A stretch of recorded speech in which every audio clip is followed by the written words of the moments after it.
जनसंवाद न्यूज, सत्य आणि विश्वासाची बातमी। उल्हासनगरमध्ये शिवसेनेकडून समाजवादी पार्टीचे आमदार अबू आझमी यांच्या विरोधात निदर्शनं करण्यात आली। अबू आझमी यांच्यावर देशद्रोहाचा गुन्हा दाखल करण्याची मागणी पोलीस ठाण्यात निवेदन देऊन करण्यात आली। औरंगजेब हा चांगला प्रशासक होता असं वक्तव्य अबू आझमी यांनी केलं होतं। त्यावरून शिवसेनेने त्यांच्या विरोधात आक्रमक भूमिका घेत त्यांचा निषेध केलाय। उल्हासनगरच्या कॅम्प 4 ओटी चौकात शिवसेनेकडून अबू आझमीच्या विरोधात घोषणाबाजी करण्यात आली। तसंच त्यांच्या विरोधात देशद्रोहाचा गुन्हा दाखल करण्यात यावा अशी मागणी निवेदन देऊन केली। अबू आझमी जर औरंगजेबाचं समर्थन करत असेल तर त्याला आम्ही महाराष्ट्रात फिरू देणार नाही असा इशारा यावेळी शिवसैनिकांनी दिलाय।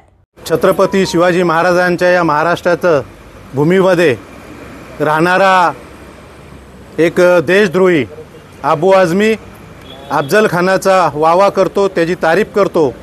त्या अफजल खानाने या महाराष्ट्रावर चाल करून आला।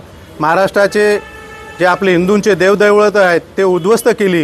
हिंदू धर्माचा उद्ध्वस्त करण्याचा कट कारस्थान करणाऱ्या अफजल खानाचा वावा करणारा हा अबू आझमी, या अबू आझमीवर देशद्रोहीचा गुन्हा दाखल झाला पाहिजे आणि त्याला अटक झाली पाहिजे अशी मागणी करणारं निवेदन आम्ही आज इथे विठ्ठलवाडी पोलीस स्टेशनचे वरिष्ठ पोलीस निरीक्षक यांना शिवसेनेच्या वतीने दिलंय आणि शिवसेनेने त्यांना अटक करायची मागणी केलेली आहे।